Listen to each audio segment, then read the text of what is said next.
अस्सलाम वालेकुम।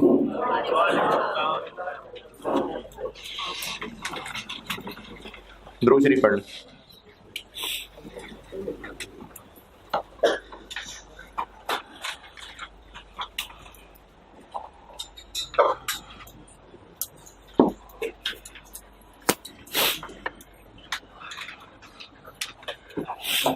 सवाल कल लिखवाया था एक।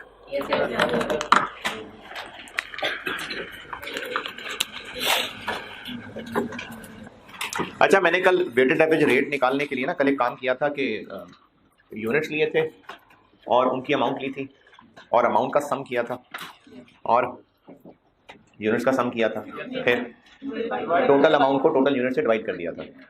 ये तो मैंने आपको जो करने को कहा वो करके दिखा दिया। अगर आप इसके लिए कोई फार्मूला याद रखना चाहें ना, तो जिन्होंने पहले कहीं पढ़ा हो, इसके लिए फार्मूला है। अगर उसी चीज को फार्मूले की शक्ल दे दें तो हमने क्या किया था, हमने ओपनिंग स्टॉक की अमाउंट ली थी, फिर हमने इसमें टोटल परचेजेस मिलाई थी और by purchases I mean net purchases, और फिर इसको डिवाइड किया था ओपनिंग स्टॉक के यूनिट से और इसमें हमने परचेजेस के यूनिट्स मिला दिए थे। तो वो जो मैंने एक टेबल से काम कराया था, अगर फार्मूले की शक्ल हो तो वो ये काम किया था। ओपनिंग और परचेजेस सबकी अमाउंट ऐड कर दी थी और ओपनिंग और परचेजेस सबके यूनिट्स ऐड कर दिए थे। तो वो ये फार्मूला है जो काम हमने कल किया था। और परचेजेस मतलब नेट परचेजेस। अच्छा, होमवर्क आपको जो दिया था उसमें ओपनिंग के यूनिट्स कितने थे? 200 और इनका रेट क्या था? 50। टोटल कर लें तो 10,000। बैच 1 में कितने यूनिट्स बने थे? 800। टोटल कितने के? तो फिर एक कितने का पड़ा? ये 52 कैसे निकला? इतने के 800 हैं तो एक कितने का है? दूसरे बैच में 1200 बने और टोटल बने वो 66,000, तो एक पड़ा 55। और तीसरे बैच में बने 500 29,000 के और 58 का एक। क्लोजिंग स्टॉक में यूनिट्स बचे कितने हुए हैं? इन सबको ऐड कर दिया और जो बिक गए वो माइनस कर दिए। ये कितना बना? 2700। तो क्लोजिंग स्टॉक के यूनिट्स ऐसे बचे कि 2700 में से कितने बिक गए? 580। अब अगर FIFO मेथड है तो ये 580 आखिर में आय में से होंगे, यानी 500 इनमें से होंगे और 80 इनमें से होंगे। तो अगर इसको FIFO पे सॉल्व करें तो कॉस्ट ऑफ क्लोजिंग स्टॉक बन जाएगी 558 वाले और 80 55 वाले 29,000 4400 33 400। और अगर वेटेड एवरेज मेथड लगना हो तो अमाउंट्स 146600। तो एवरेज बन जाएगा 50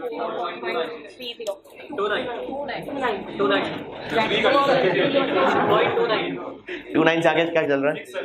296। अच्छा, वैसे ना अगर इसको 29 भी कर लेंगे तो कॉस्ट का पेपर फेल नहीं होगा। राउंडिंग ऑफ कोई मसले वाली बात नहीं है। तो अगर वेटेड एवरेज पे सॉल्व करें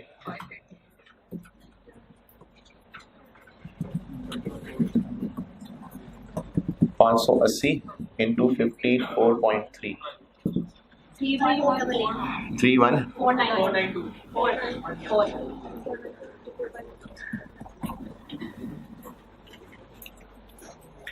ये था होमवर्क। इसमें पूछें जो पूछना है। ओके जी जी। नहीं, जो रेट है ना आप उसमें 2 डेसिमल तक जाएं। रेट के लिए जाएं 2 डेसिमल तक।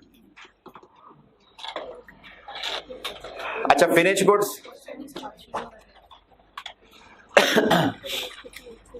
अगर ट्रेडिंग बिजनेस की फिनिश गुड्स की बात कर रहे हैं तो वो जो कल बोर्ड पे किया था, फिनिश गुड्स के स्टोर में चीजें कहां से आ रही हैं? खरीद के। अब वो खरीद के इतने रुपए की आ रही है, यानी 1 यूनिट इतने का पड़ रहा है। ट्रेडिंग बिजनेस की गुड्स स्टोर में चीजें आ रही हैं इतने रेट वाली। अब मेथड तो उन पे ऐसे ही लग रहे होंगे ना। देखें, हम लोग इस वक्त बात कर रहे हैं कि जो स्टोर में पड़ी हुई गुड्स हैं या इन्वेंट्री है उसकी कॉस्ट निकालनी है।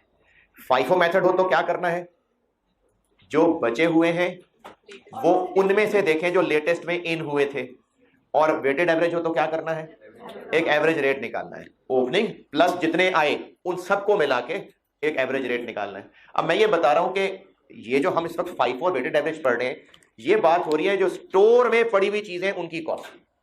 अब वो चीजें क्या है, या तो वो मैन्युफैक्चरिंग बिजनेस का रॉ मटेरियल है तो वो आया होगा खरीद के,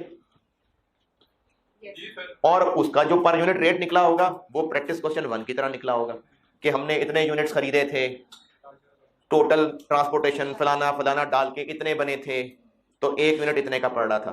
अब रॉ मटेरियल का सवाल होगा तो इतने यूनिट्स खरीद के इस रेट पे स्टोर में हुए होंगे, अब हो गए स्टोर में। इसी तरह अगर ट्रेडिंग बिजनेस गुड्स की बात हो रही होगी तो इतने यूनिट्स गुड्स खरीदे होंगे, इतने का एक पड़ा होगा। अगर बात हो रही है मैन्युफैक्चरिंग बिजनेस के गुड्स की तो इतने यूनिट्स बने होंगे इतनी कॉस्ट के, जो कि इस रेट पे पड़ा होगा। तो बताने का मकसद यह है कि चाहे हम ये cost of closing stock trading business के रॉ मटेरियल पे लगा रहे हैं, चाहे फिनिश गुड्स पे लगा रहे हैं, चाहे ट्रेडिंग बिजनेस के फिनिश गुड्स पे लगा रहे हैं, एप्लीकेशन एक ही है। ये बताने का मकसद है कि जो यूनिट्स आए वो क्या रेट लेके आए थे, एप्लीकेशन एक ही है, चाहे वो ट्रेडिंग बिजनेस है चाहे वो मैन्युफैक्चरिंग बिजनेस है। बस फर्क इतना हो रहा है कि जो आए थे वो आए कहां से थे, या तो खरीद के आए थे या बन के आए थे। जैसे भी आए थे उनकी कोई कॉस्ट थी ना, और उनका ये रेट था। अब इसको अप्लाई फाइफो वेटेड एवरेज वो एक तरीके से होना है, तभी जो कल बोर्ड पे सवाल किया वो ट्रेडिंग का था और ये जो किया ये मैन्युफैक्चरिंग का था, तो अप्लाई तो एक ही तरह से हो रहा है ना। ये था पीरियोडिक। फाइफो जो बचे हुए हैं वो लेटेस्ट इन्स में से हैं, और वेटेड एवरेज सब के लिए एक एवरेज रेट निकल रहा है। अगर हो परपेचुअल सिस्टम तो उसके लिए हमें एक वर्किंग करनी पड़ती है। अगर वो वर्किंग की शक्ल में करें तो भी वैसे ही करनी होगी, या अगर एक खास नाम लेके कह दिया जाए तो भी काम वैसे ही करना होगा। इसके लिए बनाना पड़ता है एक इन्वेंट्री कार्ड, स्टोर कार्ड कह लें, इन्वेंट्री कार्ड कह लें। तो प्रैक्टिस क्वेश्चन 2 फाइफो से सॉल्व करता हूं। ये अहमद बोर्ड दिखा दे यार सारा, मैं मिटाऊं। ये होमवर्क वाला जो मैंने लिखवाया था ये वो सॉल्व है सामने।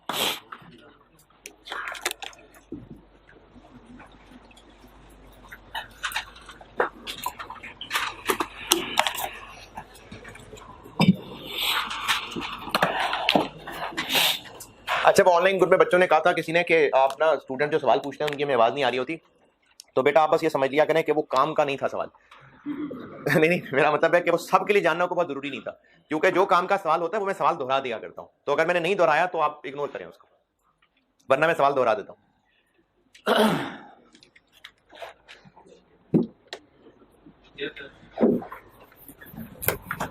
क्वेश्चन 2 सॉल्व कर रहा हूं और अब फाइफो परपेचुअल से कर रहा हूं। रिक्वायरमेंट में कहा हो चाहे ना कहा हो, परपेचुअल हुआ तो हमें ऐसे ही सॉल्व करना पड़ेगा जैसे करने लगा। हो सकता है सवाल में कह देते कि इन्वेंट्री कार्ड बना दे, तो भी इन्वेंट्री कार्ड बनाना पड़ता, लेकिन मैंने सिर्फ सवाल में इतना पूछा है कि क्लोजिंग स्टॉक की अमाउंट बता दें बस। लेकिन परपेचुअल में फिर भी कार्ड ही बनाना पड़ेगा। तो क्वेश्चन 2 कर रहा हूं और फाइफो परपेचुअल से कर रहा हूं।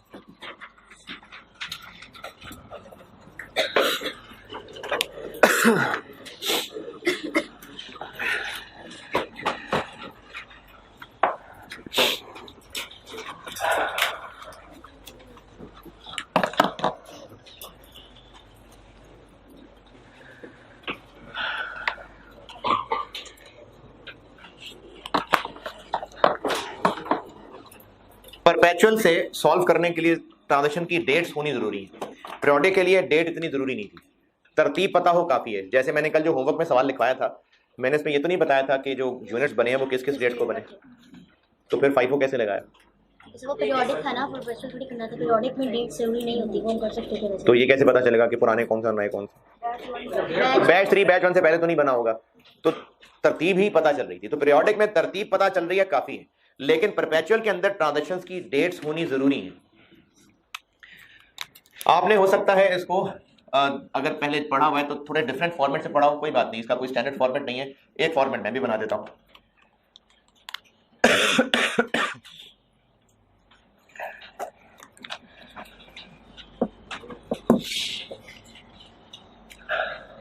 अच्छा, इसका एक फॉर्मेट ऐसे वर्टिकल भी आ सकता है और एक फॉर्मेट जो है वो इस तरह हेल के 10-12 कॉलम भी चल सकते हैं, है जी? जी जी मैं करवा रहा हूँ, मैंने वैसे कहा है कि आपने 10-12 कॉलम वाला भी पढ़ा होगा और सिर्फ 3 कॉलम से भी काम चल जाएगा, तो मैं 3 कॉलम वाले से काम चला रहा हूँ, ठीक है? डेट, थोड़ी सी अंग्रेजी, और आगे कॉलम बनेंगे 3। एक होगा एक यूनिट्स का यानी क्वांटिटी का होगा, एक इसके रेट का होगा, और एक आगे टोटल लगा होगा।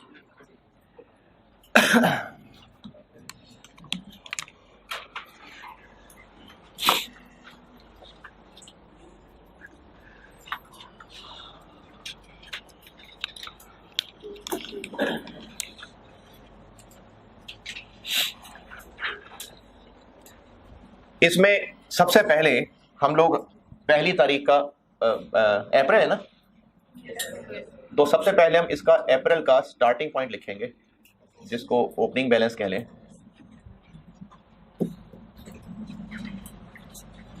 कितने यूनिट्स पड़े हुए थे? 222 वाले 40 400।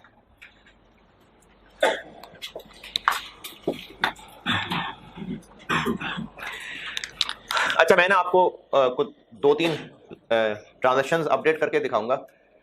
अगर ये वाला आपको समझ आया तो ठीक है, वरना जैसे पहले आपने वो पूरा 10-12 कॉलम पढ़े में वो करा दूंगा। ये ना हो कि आप परेशान ही रहते रहेंगे, क्या हो रहा है हमारे साथ, धोखा हो गया, पता नहीं क्या हो गया, दुनिया कहाँ से कहाँ पहुंच गई। तो मैं आपको 3-4 लाइनें दिखा देता हूं, अगर समझ आया, हजम हुआ तो ठीक है, वरना अगर दिल घबरा रहा हुआ तो मैं वो 12 कॉलम्स वाला बता दूंगा। अब ट्रांजैक्शंस की तरतीब चलाते हैं। सबसे पहली ट्रांजैक्शन क्या हुई है? परचेज हुई है 2 तारीख को, तो 2 तारीख को परचेज है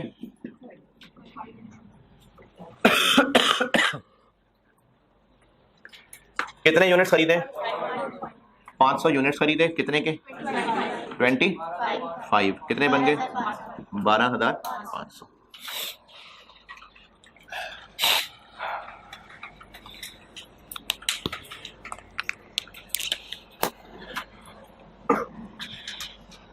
हर ट्रांजैक्शन के बाद हम स्टॉक की पोजीशन अपडेट करते जाएंगे। इस ट्रांजैक्शन के बाद बैलेंस अपडेट ये हो गया कि 200 यूनिट्स 22 वाले पड़े हुए हैं और 500 यूनिट्स 25 वाले पड़े हुए हैं। हर ट्रांजैक्शन के बाद बैलेंस की पोजीशन जरूर अपडेट करनी, यही परपेचुअल की जिंदगी का मकसद है। चले आगे चलते हैं। अब आगे क्या हुआ? किस तारीख को? 5 तारीख को। अच्छा, अब जब सेल है और फाइफो है तो सेल कितने यूनिट्स हो रहे हैं? अब इन 480 में से हमें देखना पड़ेगा कि वो जो 480 हैं वो इनमें से हैं कि इनमें से हैं या मिक्सचर है। तो फाइफो क्या असम्पशन है कि पहले पुराने वाले, तो ये जो 480 बेचे हैं पहले हमने ये 200 वाले बेचे होंगे। माइनस का मतलब है जा रहा है कितने वाले? 22 वाले।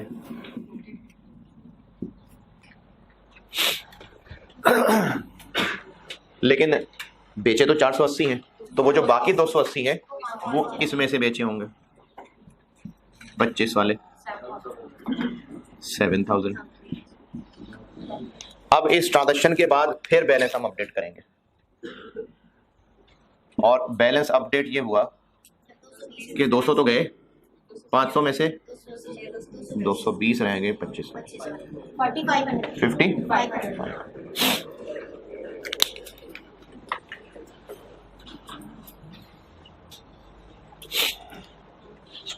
फिर अगली ट्रांजैक्शन क्या हुई? कब? 9 तारीख को परचेज कर लिया।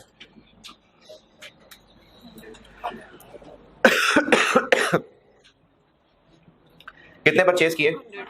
अच्छा, अब जब 100 परचेज कर लिए कितने वाले? 28 वाले, 2800। तो फिर दोबारा से अपना स्टॉक अपडेट कर दें। और अब अपडेटेड पोजीशन ये है कि 220 पड़े हुए हैं 25 वाले, और 100 और आगे 28 वाले। बैलेंस अपडेट करना नहीं भूलना, क्योंकि यही मकसद है परपेचुअल का। यहां तक नोट करें, फिर आगे चलते हैं।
जरा लिखने की स्पीड तेज रखिएगा।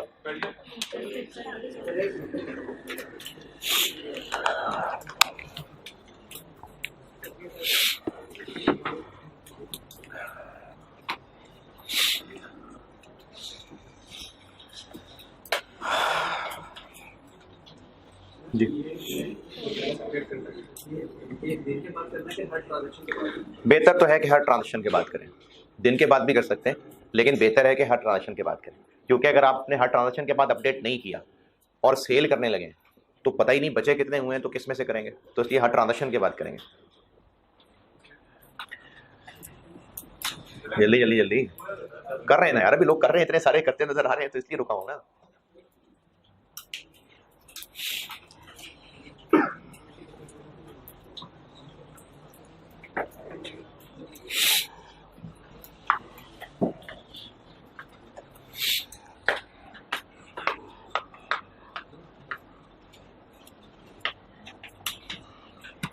बैलेंस हर ट्रांजेक्शन के बाद अपडेट करते रहे, ये जरूरी है, तो फिर कंट्रोल में रहेगी बात।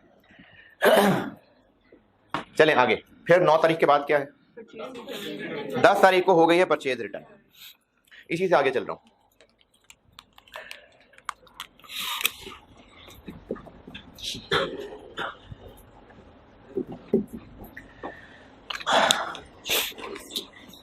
जो स्टोर में आ रहे हैं ये हम उनको पॉजिटिव लिख रहे हैं, जो स्टोर से जा रहे हैं उनको नेगेटिव लिख रहे हैं, तभी तो बैलेंस अपडेट होगा। तो परचेज रिटर्न आ रहे हैं कि स्टोर से जा रहे हैं? जा रहे हैं, सप्लायर को वापस कर रहे हैं। परचेज रिटर्न के लिए जरूरी है कि बताया हो कि कौन सी वाली परचेजेस थी जो वापस कर रहे हैं। अगर नहीं तो फिर खामोशी में ऐसा कर लेंगे कि जो इससे ऊपर थी उसमें से वापस कर रहे हैं। जैसे ये जो 2 तारीख का साथ ब्रैकेट में लिख दिया कि ये जो वापस हो रहा है ना, ये इनमें से है।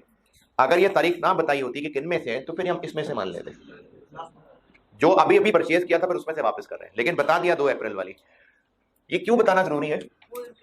रेट के लिए ना, जिस रेट पे खरीदा था हम सप्लायर को, देखें हमने एक चीज 25 रुपए की खरीदी थी, अब हम वो चीज सप्लायर को वापस कर रहे हैं, तो सप्लायर को ये कहेंगे कि भाई हमारी बुक्स में रेट तो 28 हो गया हुआ है, तो 28 रुपए वापस करो हमें। हमने एक चीज सप्लायर से 25 रुपए की खरीदी थी, तो उसको वापस करेंगे तो 25 रुपए वापस ले लेंगे, तो उसको ये कहेंगे कि अब हमारी बुक्स में 28 रुपए चल रहा था, तो मैं 28 रुपए वापस करूं। तो इसलिए जरूरी है कि जो परचेज रिटर्न है वो किस में से, तो परचेज रिटर्न इनमें से है। तो ये जो कितने जा रहे हैं वापस, ये जो 20 वापस जा रहे हैं, ये 25 वाले। तो अब बैलेंस अपडेट करें तो बैलेंस में देखें ये 20 इनमें से वापस कर दिए तो बाकी रह गए। तो अब पोजीशन ये है कि 200 बचे हुए हैं 25 वाले और 100 पड़े हुए हैं। 2800 बैलेंस अपडेट जरूर करते जाना।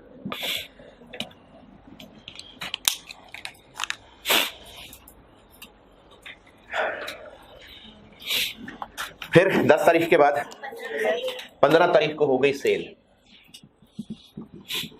तो स्टोर से आउट होंगे इन होंगे आउट होंगे। कितने यूनिट्स बेचे? 230। देखें बैलेंस अपडेट करना ना इतना जरूरी है कि पता तो चले कि जब बेच रहे हैं तो किन में से उस वक्त है क्या जो बेच रहे हैं, तो जब बेचने लगे तो उस वक्त क्या हालात है, ये हालात है। कितने बेचने लगे? 230। तो वो कौन से होंगे? 200 ये वाले होंगे और 30 28 वाले होंगे।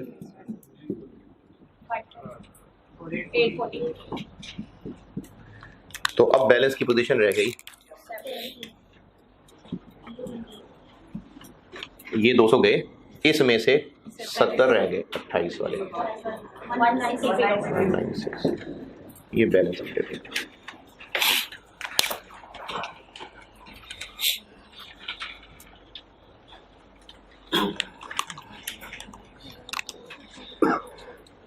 इसके बाद वेटेड एवरेज कराऊंगा ना, उसमें बैलेंस करना बड़ा आसान हो जाता है। इसमें जरा थोड़ा एहतियात के साथ चलना पड़ेगा कि तरतीब इंपॉर्टेंट है।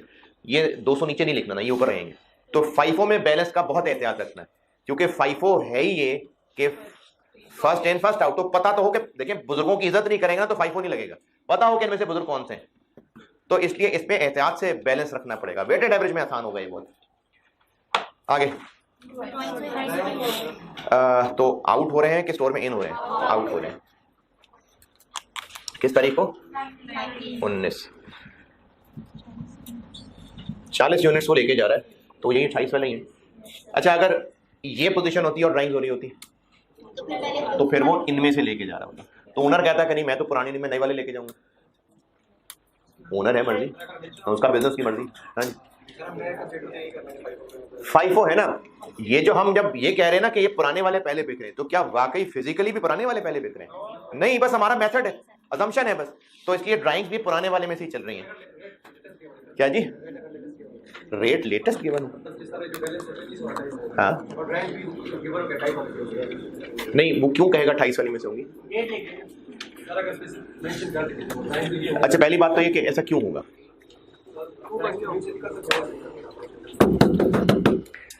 ये जो फाइफो है और हम ये पहले पुराने वाले बेच रहे हैं, क्या वाकई असल में पहले पुराने वाले बिक रहे हैं? नहीं, ये तो हमारी बस कैलकुलेशन है। तो ऐसे ही वो ड्राइंग्स करते हुए जो मर्जी उठा के ले जाए, हमारी कैलकुलेशंस तो पुराने वाले की होगी ना। हाँ, अगर सवाल वाले ने, चलो हो गई, सवाल वाले से एक हरकत हो गई कि उसने लिख दिया कि ड्राइंग आपने 28 वाली लेनी है, तो चलो अब सर कह रहे हैं तो कर लेंगे, 28 वाला कर लेंगे। अगर उसने लिख ही दिया है सवाल के अंदर, जो नहीं लिखना चाहिए, लेकिन अगर लिख ही दिया कि ड्राइंग्स आपने इस वक्त में से करनी है, तो फिर इसमें से कर लेंगे। अदरवाइज बात फिजिकल वाली तो सामने नहीं है, ये तो हमारी बस कैलकुलेशन की अजम्पशन है। तो ड्राइंग्स अब हैं 28 वाले। कितने लेके जा रहा है वो?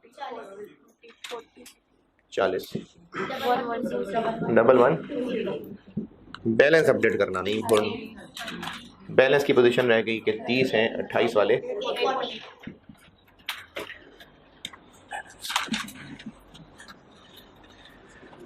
अच्छा, वेटेड एवरेज में ना मैं बैलेंस की लाइनें भी नहीं लगा रहा हूँ, तो वेटेड एवरेज में आप जरा उम्मीद रखिए कि आसान हो जाएगा काम। अभी आपने बहुत केयरफुल बैलेंस लिखना है, क्योंकि फाइफो में बड़ा जरूरी है कि जो पुराने हैं उनको ऊपर लिखें और नए को बाद में लिखें। आगे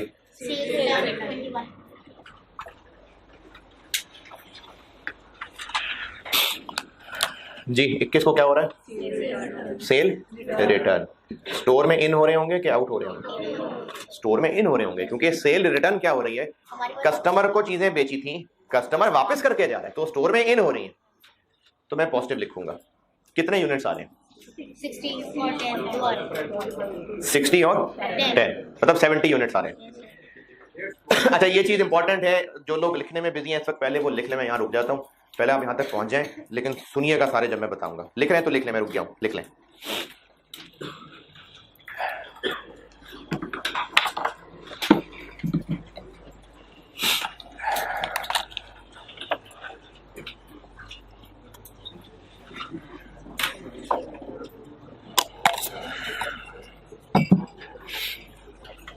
स्पीड ज़रा चेक के रखिएगा है काम।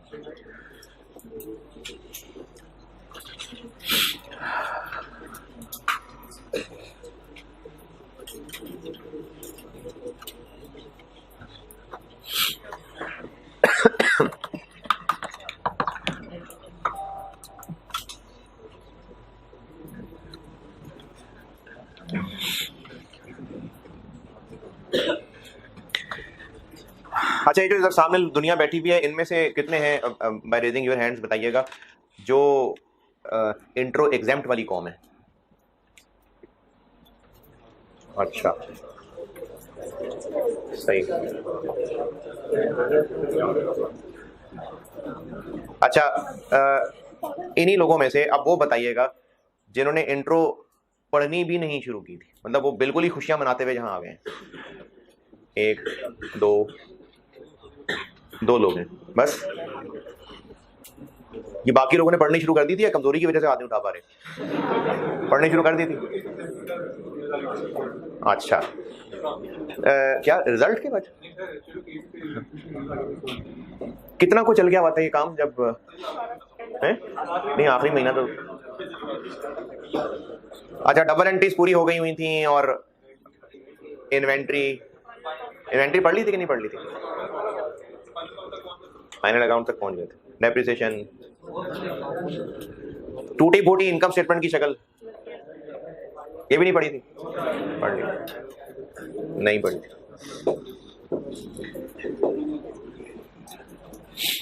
चले, कल मैंने बात की थी प्रिंसिपल साहब से एक दो आइडियाज इन लोगों के बारे में, क्योंकि चलो कल आएंगे तो ही बात करूंगा है, नहीं वो सामने आएंगे तो बात करूंगा ना। अभी ये जिन्होंने इंट्रो नहीं पढ़ी थी तो मुश्किल हो जाएगा चलना, उनका बहुत मुश्किल हो जाएगा, क्योंकि FAR 1 ना पढ़ा होना, कॉस्ट पढ़ लेना कोई मसला नहीं है, लेकिन जिनको यही नहीं पता कि ये बिजनेस और एक्सपेंसेस और एसेट्स और ये चीज़ें क्या होती हैं, तो बेटा वो तो नहीं चल सकेंगे। तो ये कल मैंने इसलिए कहा था अंसारी साहब से, तो कल वो आएंगे इधर क्लास में आपकी, तो ये जो 10-15 लोग हैं ना, इनसे फिर डिस्कशन करके तो किसी कंक्लूजन तक पहुँचेंगे, क्योंकि पेपर रख लें और उसके बाद मरने वाले हो जाएं, और क्योंकि कुछ चीज़ों को रियलिस्टिक भी देखना होता है ना। अगर एक स्कीम में कुछ चेंज आई है और उसके कुछ असरात हुए हैं, तो फिर उसमें भी हमें बहुत संभल के चलना चाहिए, और इस तरह के 10-15 लोगों का क्लास में शामिल होना ओवरऑल भी बहुत फर्क पड़ जाता है बातों पे। तो इसलिए इन पर इंशाल्लाह कल की क्लास में डिस्कशन करेंगे। अंसारी साहब से रिक्वेस्ट की मैंने, वो आएंगे तो इसमें कुछ डिस्कशन करेंगे ज़रूरी। जी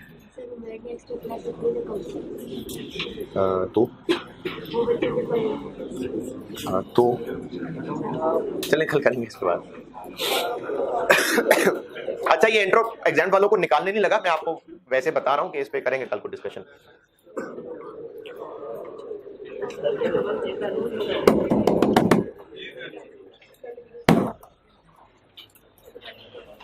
अच्छा, ये जो दो लोग थे ना, वो आप तो मुझे भी मिलना ना क्लास के बाद, आज ही, कल तक रुके ना, अभी आज ही मिलना। नहीं, बाहर मिलो नहीं कह रहा, वैसे क्लास के बाद। सेल रिटर्न कितने हुए यूनिट्स? लिखते लिखते पहुंच गए यहां तक। अच्छा, सेल रिटर्न के बारे में ये भी अगेन परचेज रिटर्न कितना जरूरी होगा जानना कि ये कब बेची थी जो वापस आई है, और अगर ना बताया होता तो फिर इनमें से वापस आई होती है। हाँ, यही है ना लेटेस्ट। जी, मैं वो अगली बात बताने लगा हूं। इसमें से है कि इसमें से है, वो कह रहा हूं कि इसमें से होती। अगर ये ना लिखा होता ब्रैकेट में कि कौन से दिन बेची हुई चीजों में से है, तो फिर वो इसमें से होती। लेकिन अभी बताया हुआ है कि 60 किन में से है? इनमें से है, और 10 वो इनमें से। अब रही बात कि वो जो 60 है वो इनमें से है कि इनमें से? लेटेस्ट में से। लेकिन हम तो 5 कर रहे हैं। मेरा सवाल ये है, मैंने सवाल ये पूछा है अच्छा, वो एक और वो ऑनलाइन वालों के लिए बात, वो बच्चे कुछ ग्रुप में कह रहे थे जी यहाँ पे लोग बच्चे हैं ना वो शोर बड़ा करते रहते हैं, तो आपकी बात ही समझ नहीं आती। तो मैंने भी लेक्चर सुना, जब मैं पढ़ा रहा होता हूँ तब तो आप तमीज से ही बैठे होते हैं मेरे सामने।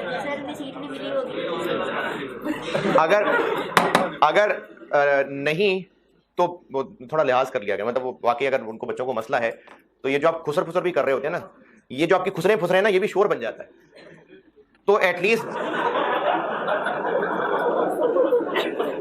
अच्छा समझ मुझे कुछ नहीं आया, आपने कहा गया है।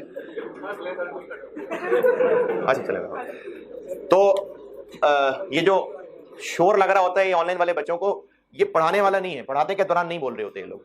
ये तो जब मैं वैसे कुछ पूछ रहा हूँ और 10-12 लोग बोल रहे हैं तो आपको कैमरे में शोर लग रहा होगा, लेकिन जो पढ़ाने वाली बात है वो खामोशी से ही चल रही है। अच्छा 60 इनमें से है कि इनमें से है? इनमें से, इनमें से, इनमें से या आकर पकड़ लें।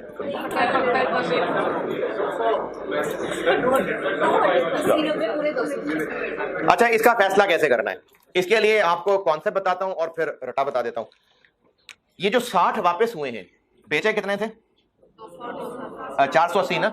60 वापस आने का मतलब है कि हमने इफेक्टिवली 420 ही बेचे थे। अगर 480 बेचे में से 60 वापस आ गए तो उसका मतलब हमने 420 बेचे थे। तो अगर 420 ही बेचे होते तो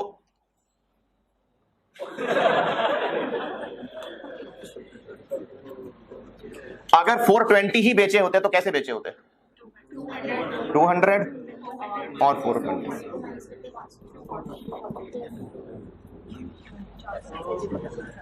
तो फिर ऐसे बेचे होते। आप बताएं 60 किस में से वापस लेने? अच्छा ये तो कॉन्सेप्ट हो गया। अब याद रखने के लिए सेल रिटर्न है ना, सेल रिटर्न, तो सेल रिटर्न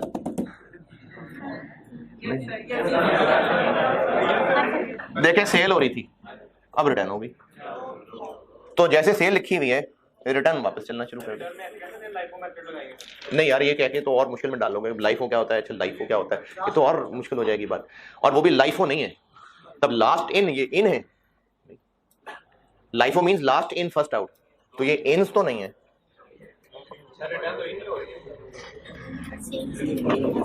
तो सेल रिटर्न वाले 60 को पहले इनमें से लेना। तो अब जो सेल रिटर्न हो गई है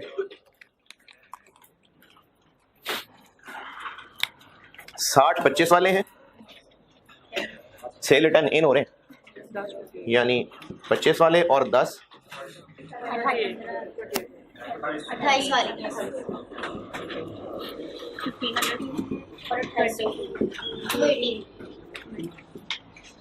परचेज रिटर्न और सेल रिटर्न नहीं, परचेज में ऊपर वाला है, सेल रिटर्न में नीचे होता है।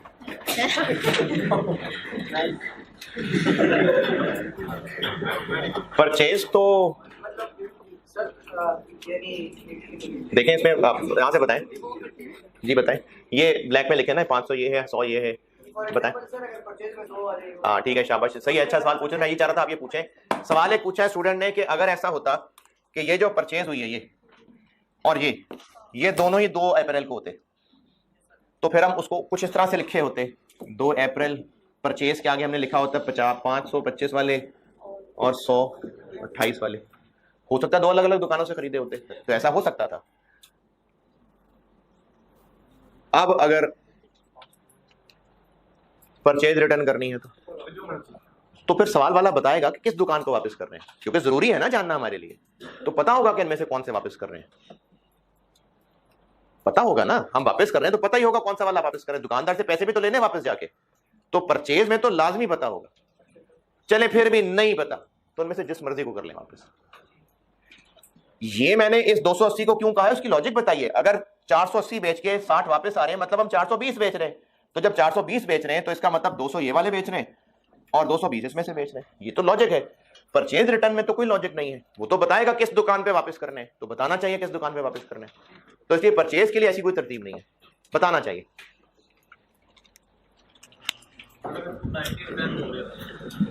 सेल रिटर्न की बात कर रहे हैं या परचेज रिटर्न की बात कर रहे हैं?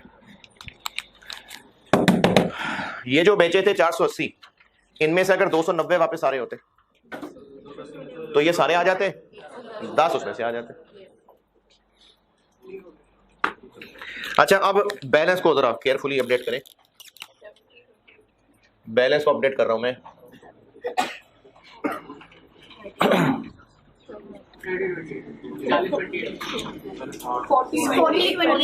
पहले 60, ये ज्यादा पुराने बेचे हुए थे जो वापस आ गए।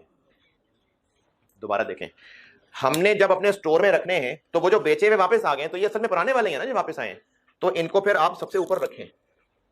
60-25 वाले ये सबसे पुराने वालों में से थे, ये वो तो फिर खत्म हो गए थे तो 28 वाले बच गए थे।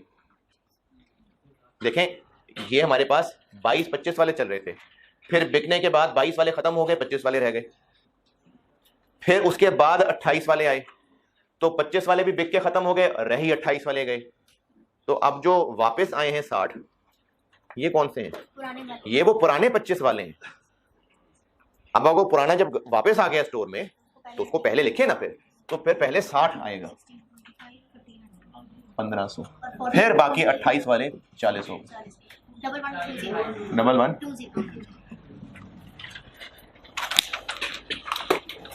ये जो 60 है ये पुराने 25 वाले थे तो इनको पहले लिखा है, और जो 10 है वो यही 30-28 वाले, तो ये 40 हो गए। आगे परचेज हुई है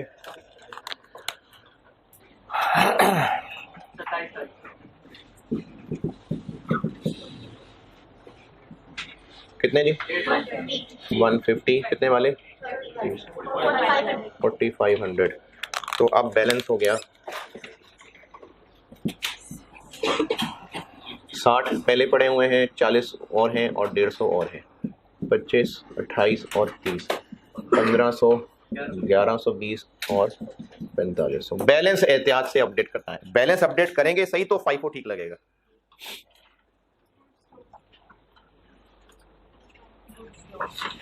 और उसके बाद लास्ट गुड्स फेंक दी, स्टोर से आउट, इन आउट हो गया किस तारीख को? तो गुड्स हमारी हो गई ज़ाया, स्टोर से फेंकेंगे आउट हो जाएंगी कितनी? 10, तो वो ये 25 वाली। और अब फाइनली अप्रैल का बैलेंस हो गया 50, 25 वाले, 40, 28 वाले और 150, 30 वाले, 1250, 1120 और 4500। और चूंकि अब ये आखिरी है बिल्कुल, तो फिर 240 68, तो फिर इनका टोटल भी कर दें, क्योंकि बैलेंस शीट में तो हमने टोटल ही लिखना होगा ना, क्योंकि बस महीना एंड हो गया तो फिर ये टोटलिंग भी कर दें। इसको सारे को दोबारा देख लें अच्छी तरह, जो पूछना है पूछें, फिर मैं आपको इसी को मिटा लूंगा, आप तो दोबारा ही बनाएंगे, फिर मैं वेटेड एवरेज बनाता हूँ जी। ट्रांजैक्शन ज़्यादा हैं थोड़ी हैं, स्टाफ कितना है, थोड़ा है ज़्यादा है, सॉफ्टवेयर है। सवाल ये पूछा इन्होंने कि पीरियोडिक सिस्टम चलाना है या परपेचुअल सिस्टम चलाना है, ये किस बेस पे फैसला होना है?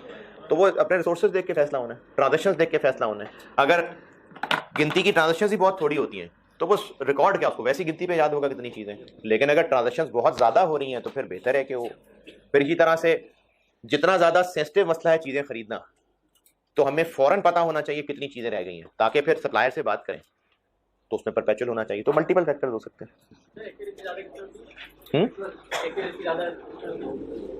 समझ नहीं आई? एक्यूरेसी परपेचुअल में, एक्यूरेसी किस लिहाज से? फिगर्स तो परपेचुअल में भी सही कैलकुलेट हुई होंगी, पीरियोडिक में भी सही कैलकुलेट हुई होंगी, तो एक्यूरेसी से क्या मुराद? तो वो तो कंपनी की मर्जी है ना, उन्होंने कौन सा तरीका लगाना है, वो तो कंपनी की मर्जी है कौन सा तरीका लगाना है। आंसर तो फर्क आ रहे होंगे सबके। जी बिल्कुल अलग आएंगी, हाँ ऐसा ही है, ये तो कंपनी ने फैसला करना है ना, तभी तो है जी।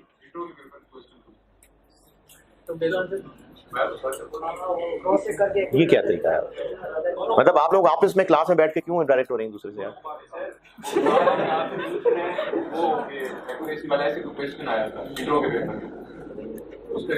अच्छा कोई बात। देखिए FIFO मेथड लगना है कि वेटेड एवरेज मेथड लगना है, पीरियोडिक सिस्टम लगाना है कि परपेचुअल सिस्टम लगाना है, कंपनी की मर्जी, जो उन्होंने पॉलिसी सिलेक्ट की होगी उसके मुताबिक वैल्यूज आ रही होंगी। क्या बात?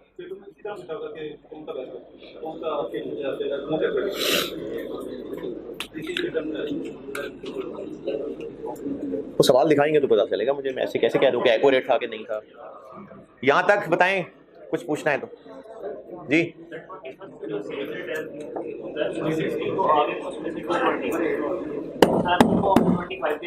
जी जी, क्योंकि लिखा हुआ है ना सवाल में, बताया हुआ है कि 10 किन में से वापस आए हैं, तो इनमें से आए हैं तो फिर इसमें से आए।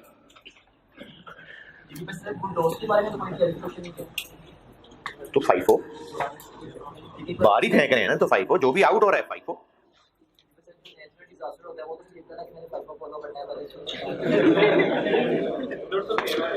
अच्छा, ये सवाल बाकी लोग भी सुने। बात सिर्फ नेचुरल डिजास्टर की नहीं है, बात यह है कि जो कस्टमर है, जब कस्टमर को हम 280 यूनिट्स बेच रहे हैं, तो क्या वाकई ऐसा हो रहा है कि पहले पुराने वालों में से 200 निकाल के पूरे करेंगे, फिर नहीं हो रहा होगा ऐसा? तो ये जो FIFO में हमने फ्लो रखा हुआ है, ये जरूरी नहीं कि फिजिकली भी ऐसा ही हो रहा होगा, ये तो बस हमारी कॉस्टिंग की कैलकुलेशंस है। ये जो खराब हुए हैं 10, जरूरी नहीं है कि ये वाले हैं, ये इनमें से भी हो सकते हैं, पता नहीं, बस हमारी अजम्पशन है कि 5 हो, फर्स्ट इन फर्स्ट आउट। और पूछे जल्दी। हाँ, तो अलग कैलकुलेशन मेथड अलग है ना, मुझे अल्फाज नहीं समझ आ रहे आपके। हाँ, क्योंकि अगर सब पूरे महीने के एंड पे जाके देखना होता कौन से वाले बचे हुए हैं, तो वो लगता कि वो जो आखिर में खरीदे थे। अच्छा, सवाल ये पूछा ऑनलाइन वालों के लिए कि ये फर्क क्यों आया जब कल FIFO पीरियोडिक से किया था। FIFO पीरियोडिक से कितना आंसर आया था? FIFO पीरियोडिक से कितना आंसर आया था? 70। तो फिर अब ये 6870 क्यों आ रहा है तो FIFO ही। सवाल समझे? तो उसका जवाब ये है कि जब हम महीने के एंड पे पीरियोडिक देखेंगे कि इस 240 जो बचे हुए हैं ये किन में से हैं, तो हम देखेंगे कि वो जो आखिर में आए थे ना, उन्हीं में से बचे हुए, उसके अलावा और हल नहीं है। लेकिन मैं जुमला दोबारा दोहरा रहा हूं, हमें पता नहीं है तो हम कह रहे हैं जो आखिर में आए होंगे फिर उन्हीं में से बचे हुए होंगे। लेकिन जब हमें डेट वाइज पता चल गया तो करते करते देखो एक पुराना भी आ गया। हालांकि कल जब सॉल्व किया था तो हमने क्या किया था, 240 कैसे किए थे, देखें जरा कैसे किए थे। हमने 240 ऐसे किए थे कि हमने देखा था 150 इसमें से होंगे और 90 इसमें से होंगे। जबकि जब असली बात पता चली तो फिर ये 50 वो पुराने वालों में से भी आ रहे हैं, क्योंकि कस्टमर वापस कर गया था। तो जब हमें ज्यादा डिटेल पता चल गई तो ज्यादा वैल्यूज हम डिफरेंट तरीके से कैलकुलेट कर पाए। पीरियोडिक में ये डिटेल ही नहीं पता थी, तो इसलिए आंसर फर्क आ गया। अब इनमें से कौन सा सही है कौन सा गलत है, बात सही गलत की है ही नहीं। पीरियोडिक सिस्टम एक अलग सिस्टम है, परपेचुअल एक अलग सिस्टम है। फर्क, हाँ फर्क आएगा आंसर। और पूछें? चले कुछ नहीं पूछना। इसको मैं अब वेटेड एवरेज से सॉल्व करने लगा। ये मैंने FIFO पीरियोडिक से किया है, अब वेटेड एवरेज FIFO परपेचुअल से किया है, अब वेटेड एवरेज परपेचुअल करते हैं।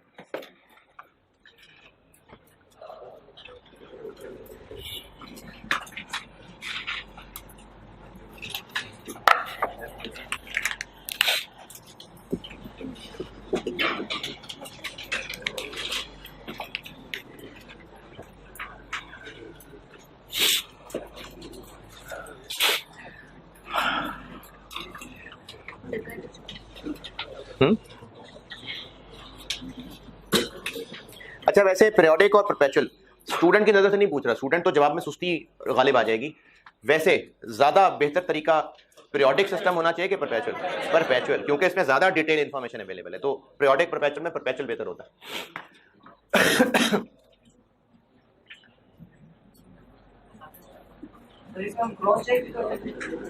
किसमें जी? क्रॉस चेक किस चीज से? हाँ हाँ, पीरियोडिक में क्रॉस चेक करना किस चीज से?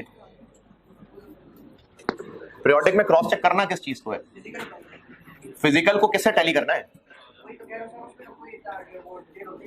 हाँ जी, तो उसमें जब है ही नहीं अवेलेबल तो फिर इसको क्रॉस चेक कैसे करना है? तो पीरियोडिक में तो हमें पता ही गिन के चलता है। परपेचुअल में ये है कि रिकॉर्ड से भी पता चल रहा है, और अगर चेक करना चाहें तो गिन के चेक कर लें।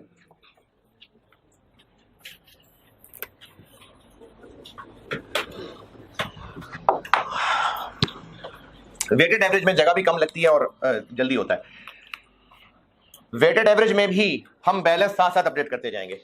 अब इस ट्रांजैक्शन के बाद एंड रिजल्ट ये है कि 700 है देखें वेटेड एवरेज का कॉन्सेप्ट क्या है कि हम ये रेट की तमीज खत्म कर रहे हैं, जो आ रहा है सब एक जैसे होते जा रहे हैं, यानी अब हम 200 और 500 की तमीज खत्म करने लगे। 700 है एवरेज में, सब एक जैसे हैं। तो इस ट्रांजेक्शन के बाद अपडेट क्या हुआ कि 700 है, इनको प्लस कर दिया, तो इसको 47 कर दूं। नो सर, टोटल वैल्यू बढ़ गई 16,900, इसको डिवाइड कर देंगे 700। पीरियोडिक में भी हम कर यही रहे थे कि अमाउंट्स टोटल, यूनिट्स टोटल और दिस डिवाइडेड बाय दिस, बस तब हम पूरे महीने का ग्रैंड टोटल कर रहे थे। अब हम हर ट्रांजेक्शन के बाद टोटल करते जाएंगे, और अब अपडेटेड एवरेज क्या निकला? 0.1। जी जी बताएं। जब हमने काउंटिंग किया था तो पॉइंट्स की वजह से ना आंसर थोड़ा राउंडिंग ऑफ, बाकी लोग भी सुनिए, ये जो राउंडिंग ऑफ है ना, इस पे कोई सजा नहीं मिलेगी। अगर आपके राउंडिंग ऑफ के डिफरेंस की वजह से एंड आंसर से डिफरेंस आ रहा है तो आपकी मार्किंग कंप्यूटर ने थोड़ी करनी है। तो जो पेपर मार्क करने वाला है, राउंडिंग ऑफ के ऊपर कोई पेनल्टी नहीं पड़ती। राउंडिंग ऑफ कोई टेंशन वाली बात नहीं है। क्या जी, समझ नहीं आ रही क्या? कोई मसला नहीं, वही कह रहा हूं, राउंडिंग ऑफ कोई मसला नहीं। अगली ट्रांजेक्शन,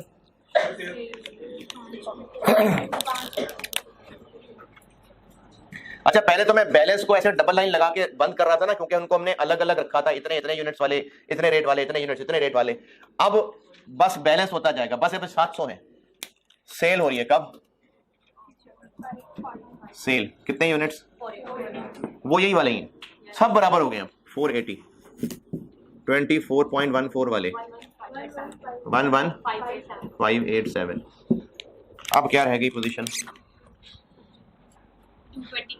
220 रह गए, और इसी रेट वाले ही रह गए। पैसे कितने रह गए? 5313। अच्छा आप ना अमाउंट्स और यूनिट्स ये प्लस करते जाए, ये बच गया, इसमें से निकला तो यही बच गया ना, ये 220 बच गया।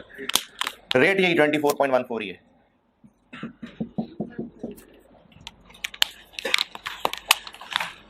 अच्छा अगर किसी को लग रहा है ना कि 5313 डिवाइडेड बाय 220 करेंगे तो ये नहीं आ रहा, तो ये कोई टेंशन वाली बात नहीं है। राउंडिंग ऑफ का फर्क कोई मसला नहीं, बस आप इन दोनों कॉलम्स को बस प्लस माइनस चलाते जाए। आगे तो वेटेड एवरेज में क्या हो रहा है कि हर ट्रांजेक्शन के बाद बैलेंस हो रहा है, जो कि सम होता जा रहा है बस। फिर क्या हुआ जी? 9 तारीख को परचेज हो गई, कितने? 100, कितने वाले? 28 वाले। तो अब बैलेंस की पोजीशन क्या हो गई? 320 हो गए, 8113। तो अगर इतने के 320 हुए तो फिर एक कितने का हुआ? 25.3। ठीक है, रेट अपडेट होता जा रहा है।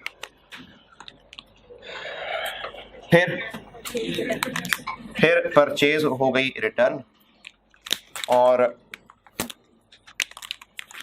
किस तारीख को? 10 तारीख को परचेज रिटर्न हो गई, और परचेज रिटर्न हो, सेल रिटर्न हो, पता होनी चाहिए कौन सी वाली रिटर्न हुई है। तो ये वाली रिटर्न हुई है। कितने यूनिट्स रिटर्न हुए? 20, 25 वाले 500। तो अब बैलेंस क्या बचा? 300 रह गए, 7613। तो रेट अपडेट होके 25.3।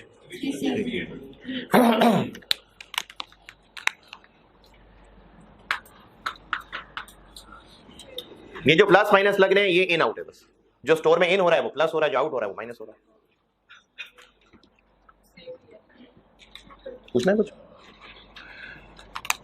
जी सेल कर लेते हैं। कब सेल हो गए? कितने यूनिट्स? 230। तो वो 230 चले गए, 2538 वाले 5837।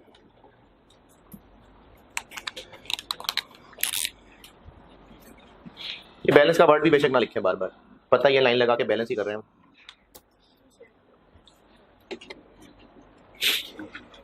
कितने रह गए? 70 रह गए। 25.38 वाले 177 5.6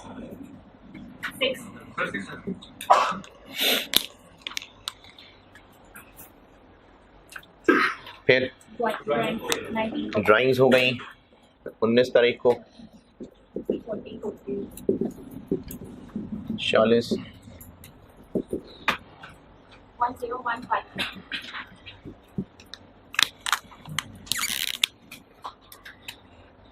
30 रह गए 2538 वाले 761। फिर कब?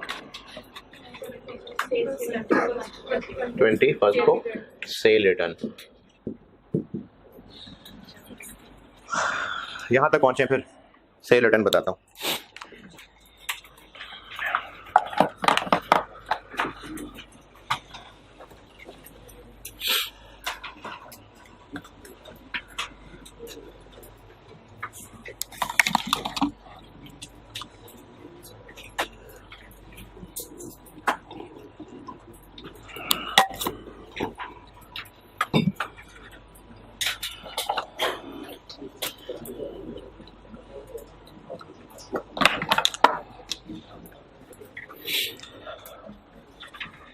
लिखा जल्दी जल्दी करें भाई।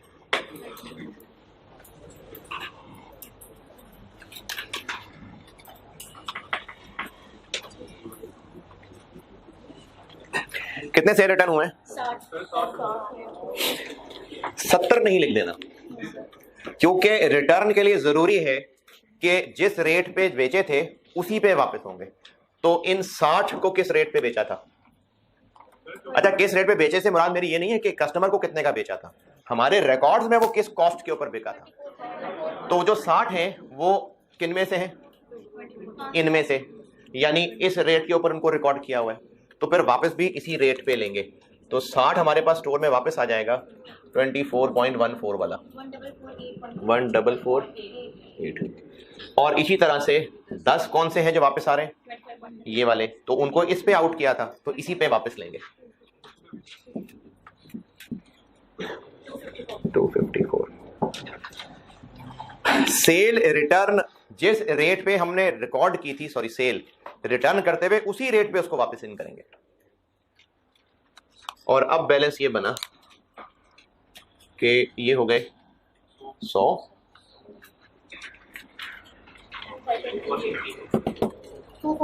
2463 24.63।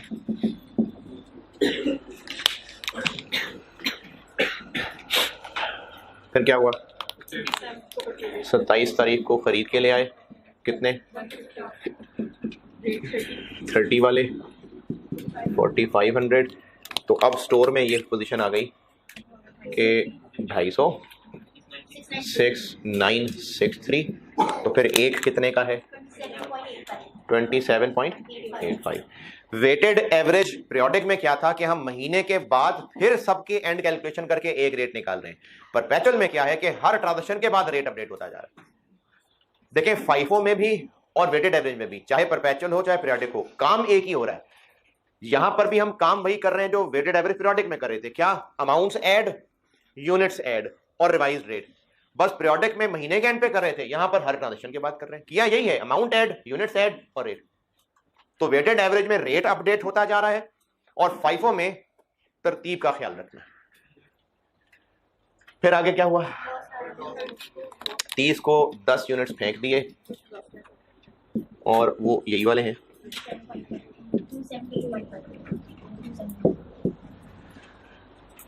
तो अब फाइनल पोजीशन ये है कि 240 रह गए हैं और 6684 और ये 27.85 वाले हैं। ये होता है इन्वेंट्री कार्ड। अच्छा, अब जिन लोगों ने पहले वो 12 कॉलम्स वाला बनाया हुआ है और वो वैसे ही बनाना चाहते हैं, बना ले, कोई मसला नहीं। ऐसे चलना चाहते हैं, ऐसे चल।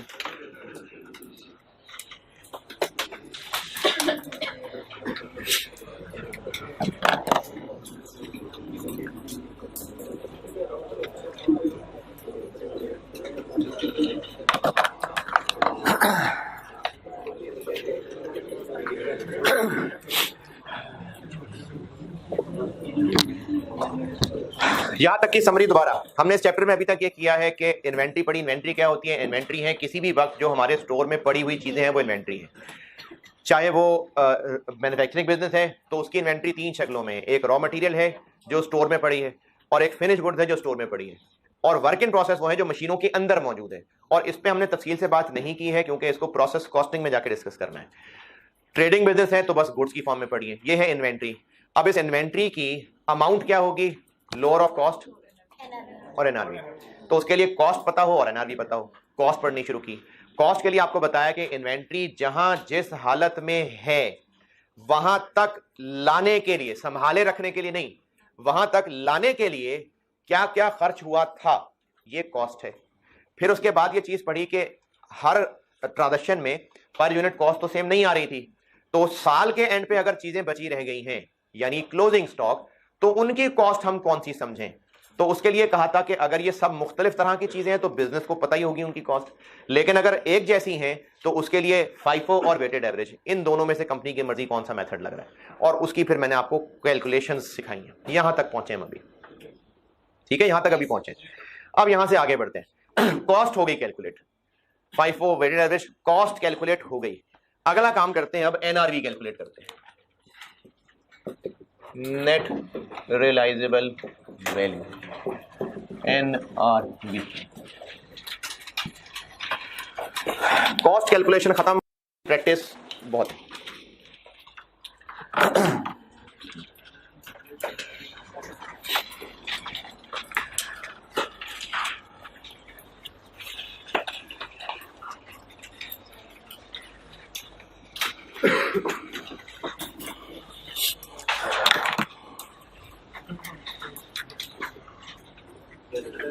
बता दूं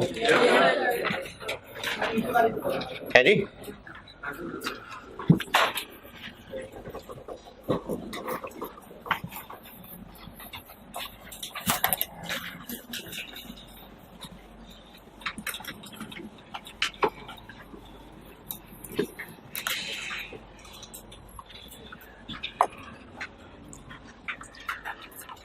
अच्छा, अब एक दो कॉन्सेप्चुअल बातें मैं आपको बता रहा हूं, वो फिर आप अपने पास उर्दू, इंग्लिश, पंजाबी, पश्तो, सराइकी जो भी है उसमें लिख लीजिएगा। अच्छा, जो अगर आप लिखते हैं ना मेरे अल्फाज में, आपके आइंदा जो जिंदगी है, प्रोफेशन, उसके लिए नसीहत कर रहा हूं, उर्दू में लिखा करें ना तो फिर उर्दू में लिखा करें, AGR अगर ऐसे ना लिखा करें, क्योंकि आप जब प्रोफेशनल लाइफ में जाएंगे और ईमेल्स कर रहे होंगे तो आपको आदतें ही पड़ी होंगी, और आप ईमेल कर रहे होंगे, लेटर ड्राफ्ट कर रहे होंगे, रिपोर्ट बना रहे होंगे, और ये कि इस तरह की आप चीजें खास सवाल कर रहे हैं। तो या तो उर्दू में लिखें या इंग्लिश में लिखें, तो फिर इंग्लिश के वर्ड यूज किया करें। अच्छा, 2-3 चीजें कॉन्सेप्ट्स के लिए वैसी। एक बात ये कि अगर महंगाई होती जा रही है, आप बेशक ये सॉल्व किए हुए इनको देख के बता दीजिएगा, अगर महंगाई ही हो रही है, प्राइसेस राइज ही करती चली जा रही हैं, तो फाइफो के तहत निकला हुआ क्लोजिंग स्टॉक वेटेड एवरेज से निकले हुए, अभी फौरन नहीं देखिएगा, पहले सोचिएगा, फाइफो से निकला हुआ स्टॉक वेटेड एवरेज से निकले हुए स्टॉक से ज्यादा आ रहा होगा। ये ऐसे ही है या उल्टा बोल दिया? मैंने कहा है कि अगर प्राइसेस बढ़ रही हैं, बढ़ती चली जा रही हैं, तो फाइफो के तहत निकला हुआ क्लोजिंग स्टॉक वेटेड एवरेज वाले स्टॉक से ज्यादा होगा। और इसकी वजह, क्योंकि फाइफो में हम लेटेस्ट रेट ले रहे हैं, वो महंगा है, जबकि एवरेज में पुराने वालों का भी असर चला आ रहा है। तो ये एक कंक्लूजन हो गई कि in times of rising prices closing, चलो मैंने बोल ही दिया, in times of rising prices या in case of rising prices, cost of FIFO inventory is higher than weighted average inventory. In case of rising prices, cost of FIFO inventory अच्छा, ये जो मैं आपको 2-3 बातें बता रहा हूं ना, ये होता यह है कि है तो कॉस्ट न्यूमेरिकल, लेकिन एक 7, 8, 10 नंबर के सवाल में एक पार्ट 2 नंबर का आ जाएगा कि जी ये जरा इसके बारे में अपनी राय तो दें कि अगर प्राइसेस बढ़ रही होंगी तो आपको क्या लगता है कि FIFO का स्टॉक वेटेड एवरेज से कम होगा, ज्यादा होगा, क्यों होगा, इसको डिस्कस करें। 3 नंबर का सवाल। तो इस तरह की कॉन्सेप्चुअल चीजें भी अंग्रेजी में पूछी जा सकती हैं। तो उसी हवाले से एक बात ये बताइए आपको कि in case of rising prices FIFO जो इन्वेंट्री है उसकी cost is higher than weighted average inventory. अच्छा, और अंडरस्टूड है कि प्राइसेस डाउन हो रही हैं तो वाइस वर्सा हो जाएगा। अच्छा, दूसरा कॉन्सेप्ट, अगर प्राइसेस इंक्रीज ही करती चली जा रही हैं तो FIFO बेहतर है, इसको यूज करना ज्यादा मुनासिब है या वेटेड एवरेज? वैसे तो दोनों के अपने अपने फायदे नुकसान हैं, लेकिन बेहतर क्या है? अगर प्राइसेस बढ़ती ही जा रही हैं तो FIFO बेहतर है, लेकिन अगर प्राइसेस फ्लक्चुएट कर रही हैं तो फिर एवरेज बेहतर है, ज्यादा रियलिस्टिक है। अगर प्राइसेस बढ़ ही रही हैं तो फिर FIFO बेहतर होता है, लेकिन ये फाइनल रूल बेहतर वाला नहीं है, ये एक ओपिनियन है, ताकि इन्वेंट्री हमारी अपडेटेड नजर आ रही हो, क्योंकि बैलेंस शीट में इन्वेंट्री आ रही होगी ना तो वो अपडेटेड होगी, पता होगा कि अभी ये हालात चल रहे हैं। देखें, बिजनेस पे असर तो हर पॉलिसी का, हर मेथड का होगा। बात यह है कि अगर हम इसको FIFO पे रख लेंगे तो इन्वेंट्री ज्यादा रियलिस्टिक नजर आ रही होगी कि अभी ये रेट चल रहे हैं, तो पता होगा कि हाँ अपडेटेड पोजीशन नजर आ रही है। तो अगर प्राइसेस बढ़ती जा रही हैं तो फिर FIFO ज्यादा बेहतर मेथड है, अफजल मेथड है। लेकिन अगर प्राइसेस कम ज्यादा हो रही हैं तो फिर एवरेज जो है वो अफजल मेथड है। ये मैं आपको ये नहीं कह रहा कि पेपर में आपने यूज कौन सा करना है, वो तो सवाल अगर आएगा तो वो तो सवाल वाला बताएगा कौन सा यूज करना है। ये तो मैं कुछ 2-3 नंबर का कॉन्सेप्चुअल, अगर कुछ टेस्ट होता है तो उसके लिए बता रहा हूं। मैंने कहा है कि प्राइसेस बढ़ती ही जा रही हैं तो FIFO बेहतर मेथड होता है, और अगर प्राइसेस फ्लक्चुएट करती हैं यानी कम ज्यादा होती हैं तो फिर वेटेड एवरेज एक बेहतर मेथड होता है। और तीसरी बात ये कि ज्यादा डिटेल्ड रिकॉर्ड होना ज्यादा अच्छी बात है, तो परपेचुअल सिस्टम पीरियोडिक सिस्टम से ज्यादा बेहतर है।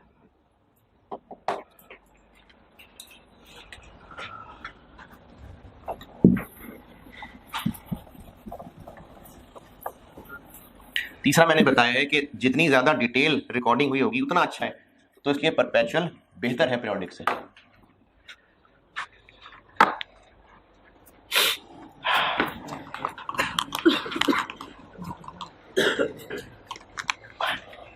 कॉस्ट बस NRV, इसका भी पहले कॉन्सेप्ट समझ लें। कॉस्ट मैंने बताई थी कि जो इन्वेंट्री जहां मौजूद है, इसको ना मैं एक लाइन से बता रहा हूं, देखें शायद काम की लगे बात। इन्वेंट्री वो है जो हमारे पास मौजूद है, ये पास्ट है, ये फ्यूचर है। हम यहां खड़े हैं अभी, इन्वेंट्री वो है जो हमारे पास मौजूद है, लेट्स से 600 यूनिट्स। कॉस्ट का कॉन्सेप्ट पास्ट का कॉन्सेप्ट है कि जो 600 यूनिट्स मौजूद हैं यहां तक लाने के लिए क्या खर्च किया था, ये कॉस्ट है। अच्छा, इन्वेंट्री हमारे पास है तो क्यों है, क्या करना है हमने, इसको बेचना ही होगा। तो बेच चुके हैं? नहीं, बेचेंगे। जो 600 यूनिट्स पड़े हुए हैं जब इसको बेचेंगे फ्यूचर, तो नेट कितने के बिकेंगे? नेट रियलाइजेबल, रियलाइज्ड नहीं, रियलाइजेबल, कि जब इसको बेचेंगे तो नेट हमें कितने के बिकेंगे, ये होती है NRV। फाइनल नेट प्रॉफिट नहीं कह रहा, नेट कितने के बिकेंगे। जैसे इसको जब बेचेंगे तो 25 रुपए का एक बिकेगा, लेकिन उसको बेचने के लिए 2 रुपए खर्च करेंगे तो 25 का बिकेगा।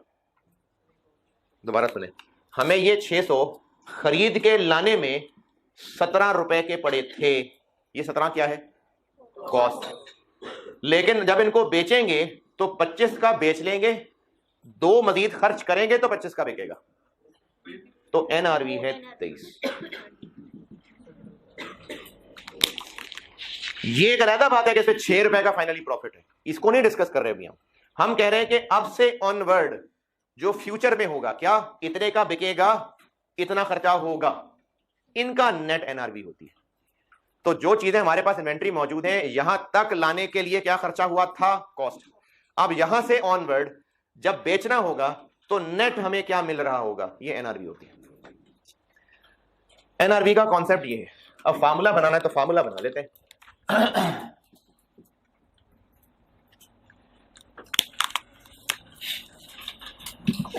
एक्सपेक्टेड सेल वैल्यू, एक्सपेक्टेड क्यों? क्योंकि फ्यूचर है, और इतने का बेचने के लिए जो जो खर्च करना होगा वो इसमें से माइनस। अच्छा, खर्च दो तीन तरह के हो सकते हैं। हो सकता है बेचने के लिए खर्च करना पड़े,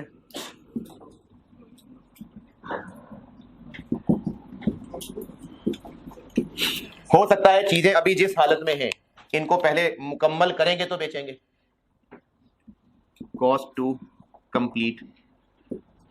अच्छा, मैं ना मैक्सिमम चीजें लिख रहा हूं, जरूरी नहीं है सारे होंगे, मैं तो मैक्सिमम सिनेरियो बता रहा हूं कि इतने का बेचेंगे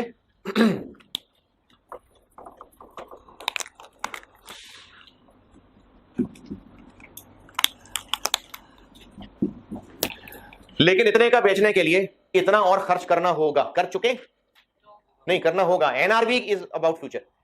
इस एनआरवी की कैलकुलेशन में पास्ट कुछ भी नहीं है, फ्यूचर के इतने का बिकेगा लेकिन इतना खर्च करेंगे तो बिकेगा। अब वो खर्च हो सकता है बेचने के लिए करना, हो सकता है किसी एजेंट को कमीशन देनी हो सकता है कस्टमर तक पहुंचाना हो तो कैरी करके जाना हो सकता है कि उसमें अभी कुछ अधूरा रहता हो उसको पूरा करना हो सकता है कुछ खराबी रहती हो तो उसको रिपेयर करना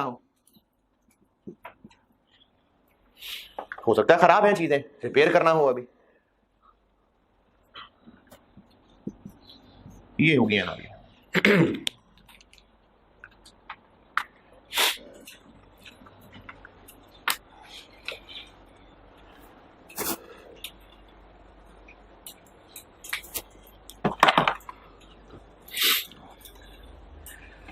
इसको नोट करें, फिर एक सवाल लिखें।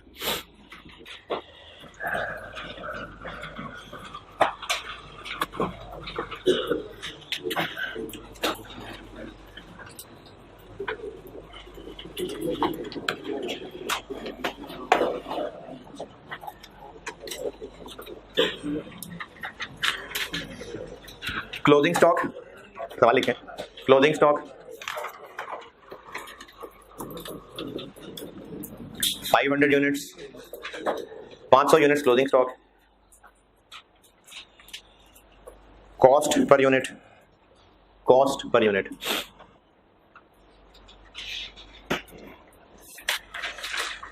35 है, 35 रुपए।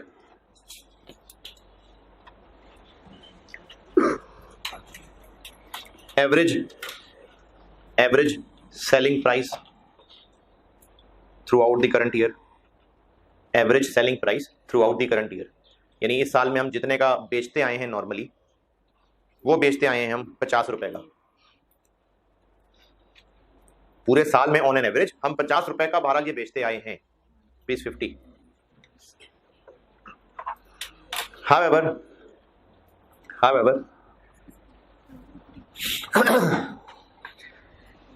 this price is expected to decrease कम हो जाएगी by 10%, 10% से कम हो जाएगी।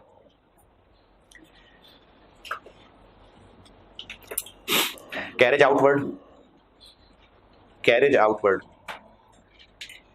4 रुपए per unit, 4 rupees per unit. Sales agent commission 5%, sales agent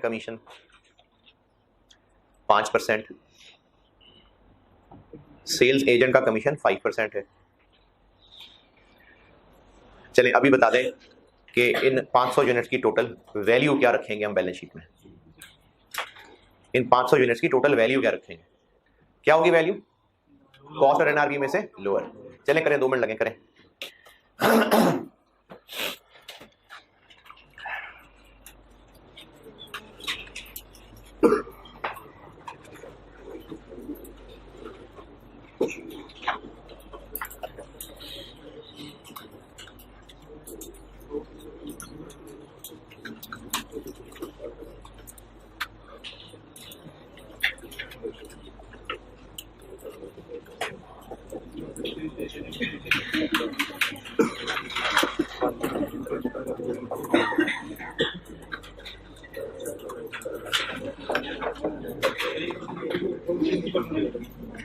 commission किसकी परसेंटेज होगी? सेल प्राइस, जितने का बेचेंगे उसी की होगी ना, जितने का बेचेंगे उसी की होगी। क्या जी, क्या हुआ? अच्छा,